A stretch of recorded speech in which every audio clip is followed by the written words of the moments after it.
안녕하세요. 승리한 상가족 여러분 그리고 강성성경연구원 여러분, 오늘은 마태복음 35번째 시간으로 마태복음 7장 1절에서 6절 말씀을 남을 비판할 만큼 완전한 사람은 없다 주신 것에 대하여 세 번째 지혜라는 제목으로 함께 말씀을 나누도록 하겠습니다. 승리하는 삶은 박유일 목사님의 구속사로 조망한 성경 연속 강해집을 통해서 편집이 되어 있고요. 이번 달은 저희들이 마태복음 5장에서 8장 내용을 살펴보고 있습니다. 그리고 오늘 7장 말씀부터는 이제 마태복음 1권을 지나서 마태복음 2권의 내용으로 구성되어 있습니다. 지금부터 나누는 말씀을 좀 더 깊이 있게 묵상하고 싶으신 분들은 마태복음 2권 내용을 참조해 주시길 부탁드립니다.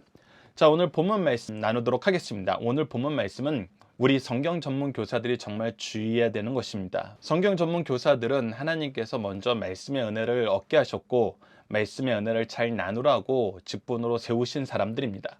즉 하나님께서 우리에게 주신 지혜를 우리가 먼저 소유한 사람이란 거예요. 그런 면에서 1절 말씀 보면은 비판을 받지 아니하려거든 비판하지 말라라고 기록되어 있습니다. 우리가 무엇인가를 비판한다는 것은 이것을 아는 지혜를 얻었다는 것입니다. 즉 비판을 할 수 있다는 것 자체가 우선 전제적으로 무엇을 우리에게 가르쳐 주냐면 우리에게 하나님이 주신 지혜가 있다는 것입니다. 근데 우리가 중요하게 여겨야 되는 것은 무엇이냐면 우리에게 이 지혜를 주셨다 안 주셨다, 이것보다 더 중요한 이유가 어떻게 주셨는지를 알아야 되고 왜 주셨는지를 알아야 됩니다. 이 두 가지를 기억하십시오. 있다 없다가 중요한 것이 아닙니다. 오히려 어떻게 그리고 무엇을 위해, 이것이 중요하다는 것입니다. 왜 그러냐면 있다 없다는 하나님께서 은혜로 허락해 주셨는가, 아직 우리에게 유보해 놓으셨는가, 이 두 가지밖에 없어요. 결국은 하나님께서는 하나님의 그 모든 지혜를 그의 자녀들이 풍성히 누리시기를 원합니다. 그래서 말씀을 주셨고 그래서 성령을 통해서 우리를 끊임없이 돕고 계시는 거거든요. 그래서 그의 종들을 보내서 우리에게 계속 말씀하시는 것입니다.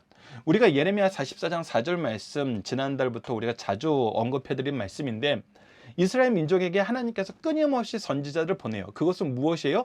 이 지혜를 잊게 하시려는 거예요.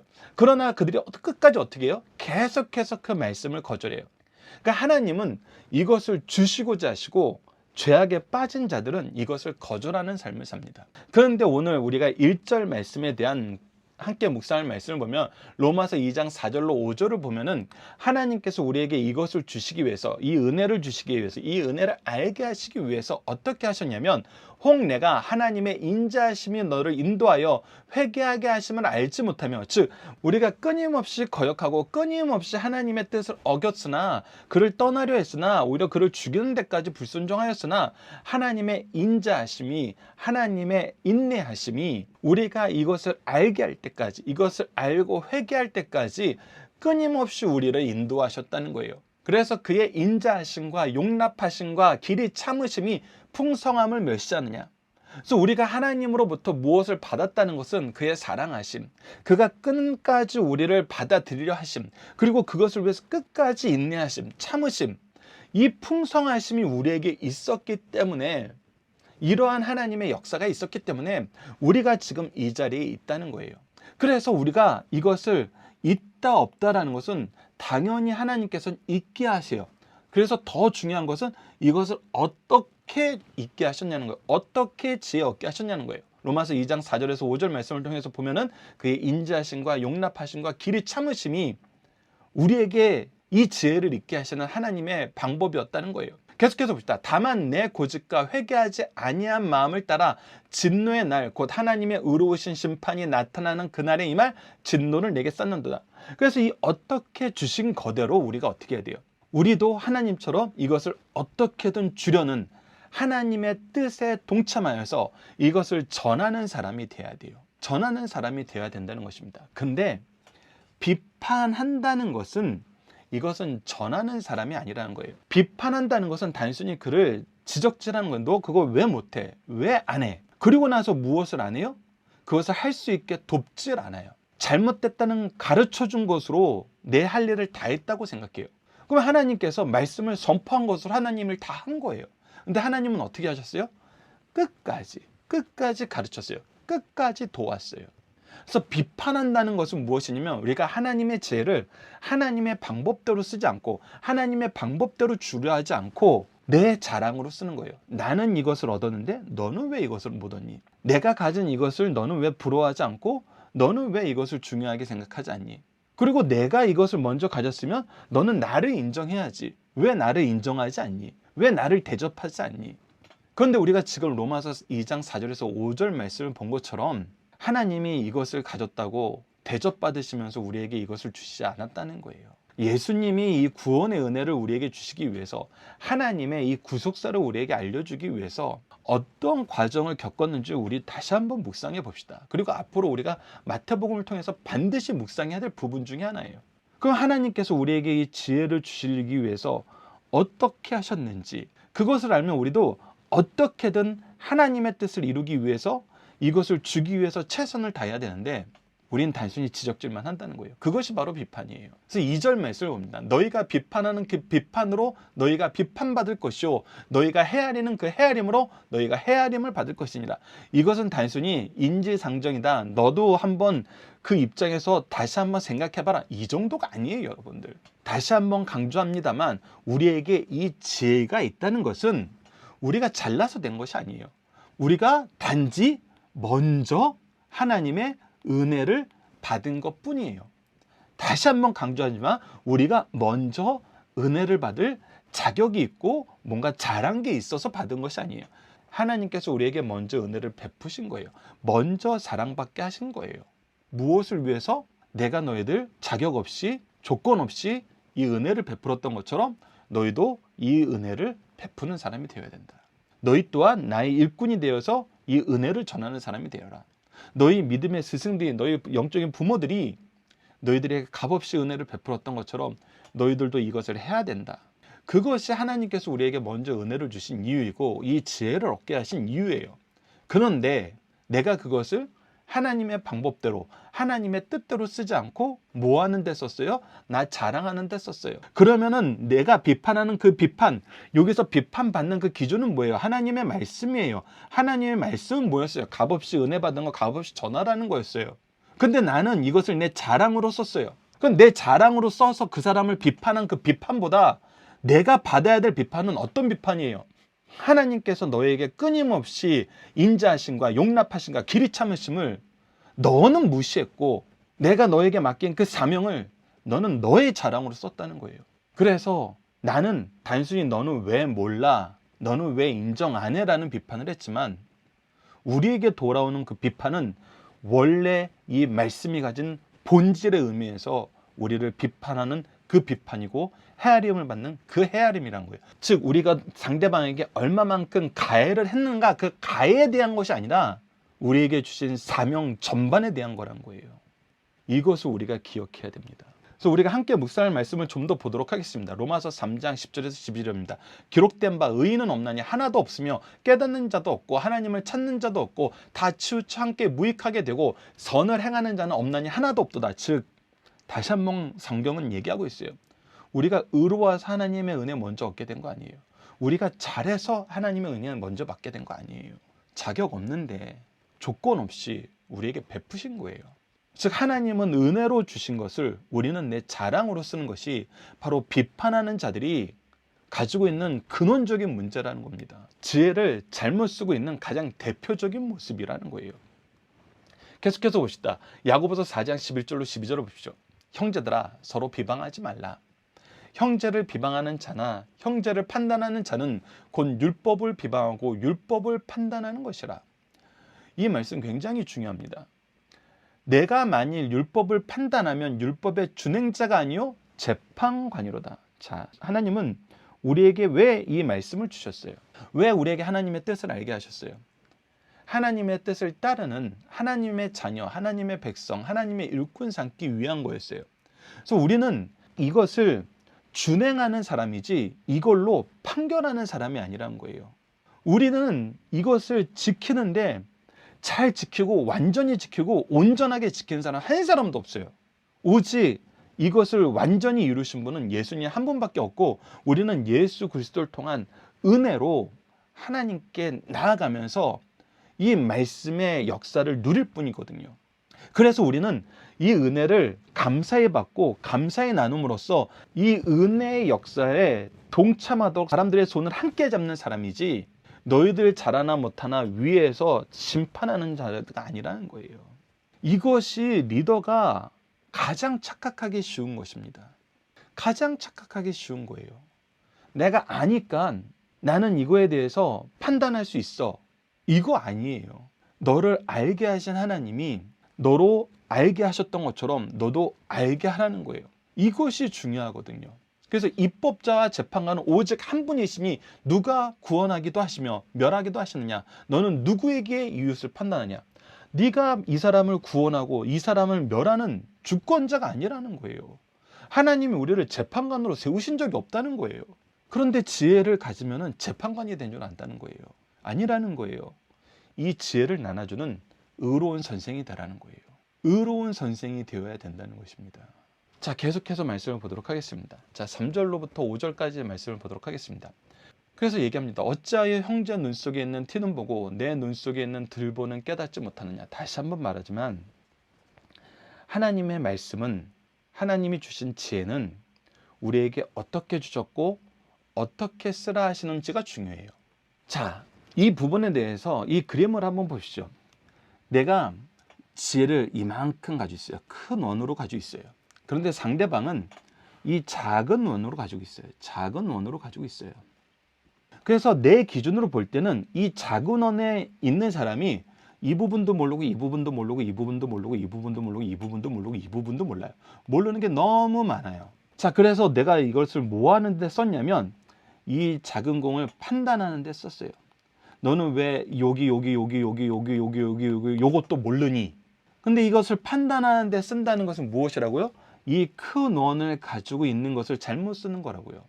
근데 이 작은 원을 가진 사람은 이 작은 원을 가지고 판단하는 데 쓰는 것이 아니라 내 안에 이 작은 원을 가지고 있는 사람들에게 계속해서 자기의 큰 원으로 자기의 큰 원만큼 가질 수 있도록 계속 나눠주는 거예요. 계속 나눠주는 거예요.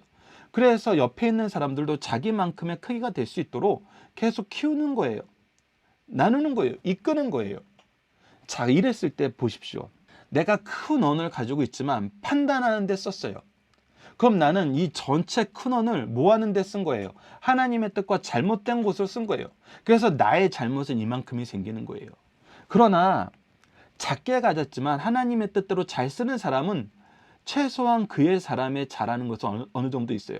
바로 이 원만큼은 하나님께서 기뻐하시는 방법으로 썼어요. 자, 그렇다면은 보십시오. 내가 많이 가지고 있으니까 나는 티끌만큼의 잘못만 가지고 있는 사람이에요? 이 작은 원은 적게 가졌으니까 대들보를 가지고 있는 거예요? 아니죠. 많이 가졌어도 잘못 쓴 사람은 오히려 그 잘못 쓴 크기가 더 커질 뿐이에요. 작게 가져도 올바르게 쓰는 사람은 이 작은 것 안에서는 오히려 하나님께서 기뻐하시는 열매를 맺고 있는 거예요. 그래서 3절 말씀을 보시죠. 어찌하여 형제 눈 속에 있는 티는 보고 내 눈 속에 있는 들보는 깨닫지 못하냐. 이 얘기를 하면은 항상 이렇게 반응하는 사람이 있어요. 아니, 하나님 보십시오. 이 보라색 작은 원을 보십시오. 이 사람 이것도 모르고 이것도 모르고 이것도 모르고 이것도 모르고 이것도 잘못된 거 맞잖아요. 근데 저는 최소한 이거 알고 있잖아요. 근데 어떻게 제 눈에 들보가 있다라고 얘기하고 상대방의 눈에는 티끌이 있다고 얘기하세요? 아무리 객관적으로 봐도 저 사람의 눈에 있는 게 들보고 내게 있는 것이 티끌이죠. 계속 이렇게 내가 뭘 가졌다라는 기준으로 생각하는 사람이 있어요. 그러나 말씀은 계속해서 뭐라고 얘기합니까? 우리가 가진 것은 우리의 능력이 아니라는 거예요. 하나님의 것을 네가 맡았을 뿐이란 거예요. 네가 값없이 그 은혜를 누리는 하나님의 풍성한 은혜에서 하나님의 은혜에 빚진 자일 뿐이라는 거예요. 그래서 너는 이것을 나누는데, 이것을 서로 같이 소유하는데 일해야 된다 그러는데, 이 많이 가진 것으로 잘못을 하다 보니까 많이 가진 것이 오히려 뭐가 돼버렸어요? 내 눈 속에 들보처럼 큰 잘못이 돼 있었어요. 그래서 이것을 깨닫지 못하느냐고 얘기하는 거예요. 아무리 얘기해도 받아들이지 않아요. 그래도 내가 쟤보단 낫죠. 그래도 내가 이거는 맞았죠. 네, 객관적으로 볼 때는 맞을 수 있어요. 근데 하나님은 계속 뭐를 얘기하신다고요? 잘 쓰느냐, 하나님의 뜻대로 바르게 쓰느냐, 그래서 4절을 보시죠. 보라, 내 눈 속에 들보가 있는데 어찌하여 형제에게 말하기를 나로 내 눈 속에 있는 티를 빼게 하라 하겠느냐. 외식하는 자여, 먼저 내 눈 속에 있는 들보를 빼어라. 그 후에야 밝히 보고 형제 눈 속에 티끌을 빼리라. 내가 하나님의 뜻을 순종하고 따르는 삶을 살지 않으면은 상대방의 것을 빼줄 수가 없어요. 빼줄 수 있는 자격조차 없어요. 왜? 내가 하는 모든 일은 나를 자랑하는 일이 되고 나를 내세우는 일이 되거든요. 하나님을 보여주지 못해요. 이 은혜를 나누는 삶이 되는 것이 아니라 내가 이 은혜를 줄까 말까 결정하는 결정권자, 재판관이 돼 있는 상태에서는 아무것도 선한 것을 줄 수가 없어요. 그럴 수 없습니다. 그래서 끊임없이 그 사람 주위에는 다툼이 일어나요. 이런 사람들의 특징이 자기보다 더 많이 가진 사람 인정하지 않고 적게 가진 사람 무시한다는 거예요. 그래서 뭐라 그런 겁니까? 외식하는 자여, 먼저 내 눈 속에 있는 들보를 빼어라. 들보를 빼어라는 것은 다시 한번 하나님이 이것을 너에게 어떻게 주셨는지, 무엇을 위해 주셨는지 하나님의 임재 앞에 무릎 꿇으라예요. 무릎 꿇으라는 것입니다. 그래야 그 다음에 하나님의 은혜를 바로 쓰는 사람이 될 수 있습니다. 자, 이 부분도 우리가 함께 묵상할 말씀을 통해서 좀 더 보도록 하겠습니다. 첫 번째, 마태복음 18장 7절을 보십시오. 실족하게 하는 일이 있음으로 말미암아 세상에 화가 있도다. 실족하게 하는 일이 없을 수는 없으나 실족하게 하는 그 사람에게는 화가 있도다. 분명히 얘기합니다. 하나님께서 우리에게 은혜를 주신 것을 누군가가 실족하게 만드는 데 썼다면은 그거는 하나님이 주신 은혜를 가장 잘못 쓰는 거라는 거예요. 저희 시대의 사람들이 가장 많이 경험한 것 중에 하나가, 저희 어렸을 때는 정말 주일학교가, 교회가 있으면은 주일 학생들이 정말 몰려왔습니다. 그 당시에는 주말에 일하시는 부모님이 많았고 아이들을 돌보는 곳이 거의 없었어요. 보육기관이 없었어요. 그래서 주말에 교회에 있다는 것은 아이들이 그래도 관리해주고 정말 좋은 곳에서, 안심할 수 있는 곳에서 우리 아이들이 있다는 것을 의미한 거였거든요. 그래서 부모님들도 아이들도 교회 오면 너무나 즐거워했어요. 좋아했어요. 그런데 그 시기에 교회를 떠난 사람들, 그리고 아직도 나는 그래서 중학교 이후에, 중학생 이후에, 초등학생 이후에, 고등학생 이후에 교회를 가지도 않아, 쳐다보지도 않아 했던 경우가 무엇이냐면 대부분이 비판했던 거에 상처받아서, 자기를 판단했던 거에 상처받아서 가장 많이 들었던 얘기가 뭡니까? 너 마귀 새끼다. 너 지옥 간다. 도대체 그건 누가 결정해 주는 건가요? 하나님이 직접 얘기했나요? 근데 그 당시에 그런 얘기를 들었던 저희 세대 사람들 많이 떠나 있죠. 하나님이 얘기를 하십니다. 예수님이 직접 우리에게 지적하시는 거예요. 하나님의 은혜를 잘못 쓰는 경우가 있다는 거예요. 그런데 잘못 쓰는 거에 대해서 전혀 긴장하지 않고 염려하지 않고 그것을 내가 당연히 할 수 있는 권리처럼 생각하고 있는데, 누군가를 실족하게 했다면 그 부분에 대해서 하나님께서 분명히 징계하신다 얘기하고 있습니다. 계속해서 보도록 하겠습니다. 야고보서 2장 8절로 9절입니다. 너희가 만일 성경에 기록된 대로 내 이웃 사랑을 내 몸과 같이 하라 하신 최고의 법을 지키면 잘하는 것이거니와. 하나님은 사랑하라 하셨어요. 은혜를 나누라 하셨어요. 사랑할 수 있도록 능력 주시기 위해서 은혜 주신 거예요. 만일 너희가 사람을 차별하여 대하면 죄를 짓는 것이니 율법이 너희로 범법자로 정죄하리라. 근데 내가 값없이 받은 은혜로 뭐 했어요? 사람들을 일렬 종대로 줄 세웠어요. 너는 1번, 너는 2번, 너는 3번. 너는 1등, 너는 2등, 너는 3등. 너는 나고, 넌 다시 해, 너는 오지 마. 하나님 분명히 얘기합니다. 이것은 죄 짓는 것이고 네가 하나님의 심판 안에 있다는 걸 깨달아야 된다는 거예요. 계속해서 봅시다. 야고보서 2장 13절입니다. 긍휼에 행하지 않은 자에게는 긍휼 없는 심판이 있으리라. 긍휼은 심판을 이기고 자랑하느니라. 앞서 이 원에서 보여드렸던 것처럼 내가 많이 받았는데, 많이 가지게 하셨는데 하나님이, 내가 이것을 정말 하나님이 가장 싫어하시는 모습으로, 나를 가장 자랑하는 모습으로 쓰고 있다면은, 그래서 긍휼함이 있는 것이 아니라 잔혹함만 있다면은 얼마나 큰 일인지, 얼마나 잘못하고 있는지 우리가 기억해야 됩니다. 그래서 문제 1번 봅시다. 비판하는 자들은 누구를 비판하며 그 이유는 무엇인가요? 자기가 보기에 자기보다 적게 가진 사람 비판합니다. 자기보다 못났다고 생각하는 사람 비판을 해요. 근데 그 이유는 무엇이에요? 나는 잘났다. 나는 더 가졌다. 나는 더 높다. 그건 스스로 누구 자리에 오른 거라고요? 앞서 얘기했던 야고보서 4장 11절에서 12절 말씀처럼 우리는 준행자인데 스스로 재판관이 된 거예요. 우리는 하나님의 종인데 스스로 하나님 위에 올라가 버린 거예요. 비판하는 사람이야말로 외식하는 사람이고, 외식하는 사람은 계속해서 뭐라고 하나님께서 경고하시냐면 네가 나보다 높은 자가 되었다. 네가 나보다 높은 체하고 있다. 계속 이 얘기를 하시는 것입니다. 야고보서 5장 9절로 11절을 보십시오. 형제들아 서로 원망하지 말라. 그리하여야 심판을 면하리라. 보라 심판주가 문 밖에 서 계시니라. 형제들아 주의 이름으로 말한 선지자들을 고난과 오래 참음의 본으로 삼으라. 고난과 오래 참음의 본으로 삼으라. 단순히 이것은 외부에서 오는 고난만 얘기하는 것이 아니에요. 우리가 이 지혜를 나눌 때 얻게 되는 고난이 있어요. 우리가 얼마나 열심히 이것을 가르치려고 그래요. 근데 이 지혜를 멸시하는 사람들이 있어요. 예수님께서 얼마나 열심히 천국 복음 전하셨어요. 이거 멸시하는 사람이 있었고, 심지어는 예수님이 사탄의 괴수라고 얘기하는 사람들까지 있었어요. 너희들이 예수 따르면 이 공동체에서 추방시키겠다라고 얘기하는 사람들도 있었어요. 그런데 어떻게 하셨어요? 그 고난을 겪으시면서 끝까지 오래 참음으로 복음을 전하셨어요. 우리도 하나님이 주신 지혜를 전하기 위해 고난과 오래 참음의 본을 따라야 된다는 것입니다. 보라 인내하는 자를 우리가 복되다 하나니 너희가 욥의 인내를 들었고 주께서 주신 결말을 보았거냐. 욥기를 보면은 계속 너는 잘못한 게 있을 거야. 하나님이 너를 징계하는 거야. 온전한 사람 없어. 그러니까 이때다 싶은 거예요. 친구들과 그 이웃들이. 그동안 욥이 하나님의 말씀대로 하나님의 뜻을 이루기 위해서 정말 많은 일을 행하고 하나님이 보시기에 기뻐하는 사람이라고 자기네들도 인정하면서 살았는데, 욥이 갑자기 힘들어지니까 야 분명히 욥이 우리보다 못한 점이 있을 거야. 분명히 욥이 하나님 앞에 크게 잘못한 거야. 우리가 상상하지도 못한 잘못을 했을 거야. 그래서 계속 와서 뭐라 그래요? 회개해야 돼. 회개해야 돼. 너 뭔가 잘못한 게 있으니까 하나님이 이렇게 징계하시는 거지. 그것이 욥을 걱정해서 온 것이 아니라 이제 비로소 내가 욥보다 높은 점이 있구나라고 자랑하러 온 거예요. 근데 이때 욥은 어떻게 합니까? 끝까지 아니라고. 너희들이 알지 않냐고. 하나님께서 그런 이유에서 징계하시는 거 아니라고.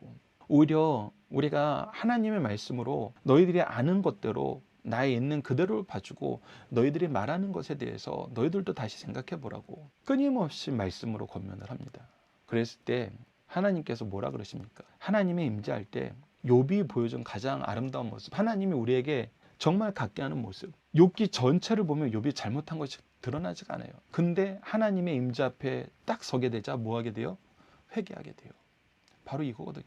우리의 죄를 인정하고 하나님을 의지할 수밖에 없는 것이 우리의 본질임을 욥은 보여주고, 그때 하나님께서 욥을 무엇으로 씁니까? 너희들의 죄를 회개하는데 이 회개의 제사를 드리는 제사장이 되게 만드세요. 그래서 욥의 제사를 통해서 너희들의 회개의 기도를 받아주시겠다고 얘기를 해요.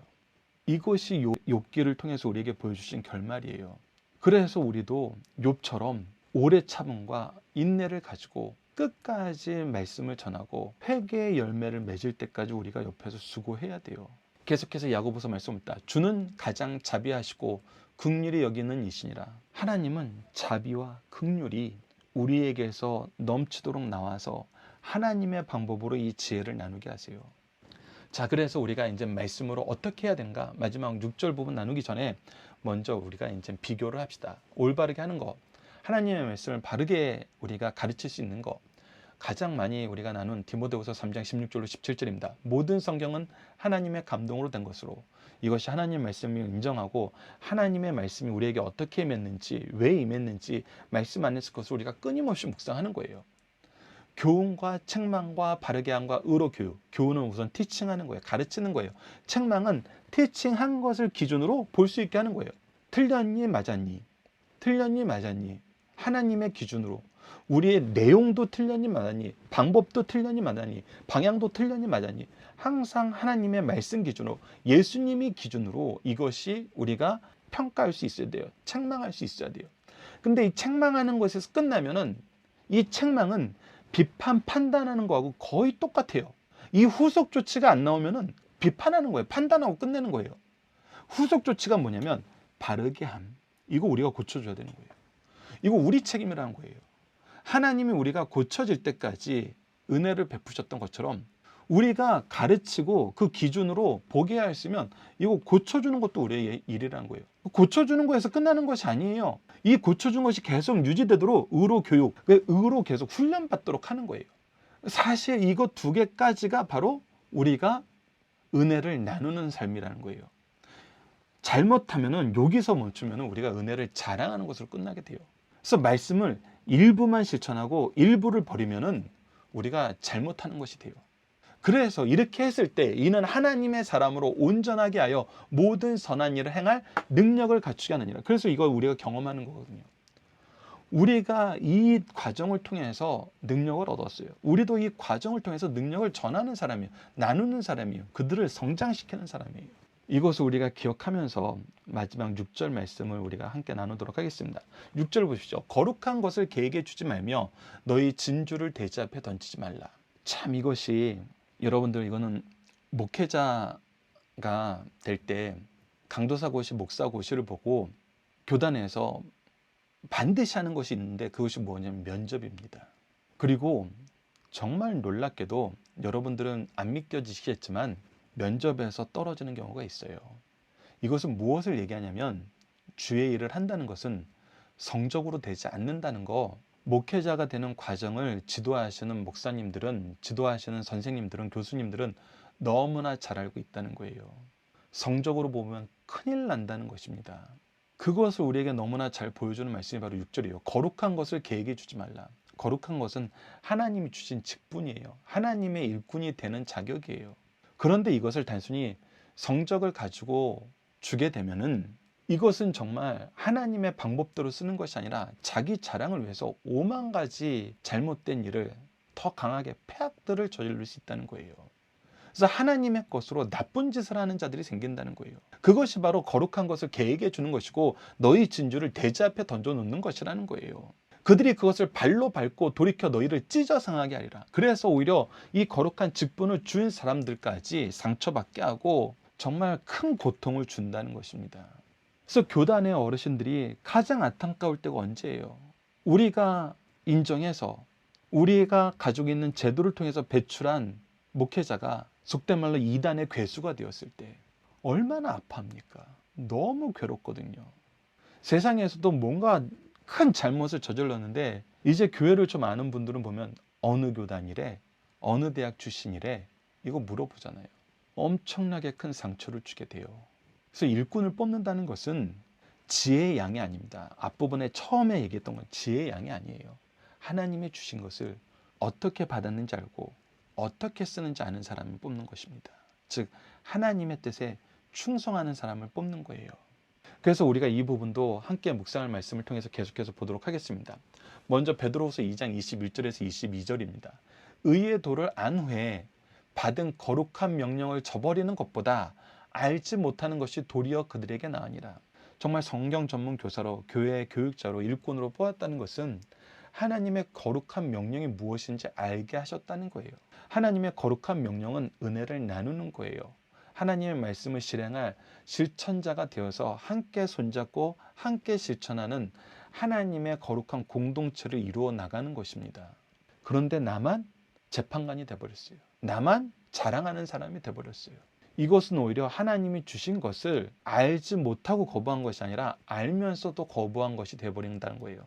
참된 속담에 이르기를 개가 그 토한 것으로 돌아가고 돼지가 씻었다가 더러운 구덩으로 도로 누웠다는 말이 그들에게 응하였도다. 그래서 하나님은 좋은 것으로 은혜로 우리에게 주었는데 우리는 이 은혜를 받은 후에 이 깨끗하고 이 의롭고 이 거룩한 것을 받은 후에 다시 죄악 속으로 들어가서 뒹굴고 있다는 것입니다. 이것이 얼마나 안타까운 일이냐는 거예요. 계속해서 갈라디아서 4장 17절을 봅시다. 그들이 너희에 대하여 열심내는 것은 좋은 뜻이 아니요 오직 너희를 이간시켜 너희로 그들에 대하여 열심을 내게 하려 함이라. 이단들이 바로 지혜를 잘못 쓰는 대표적인 자들이죠.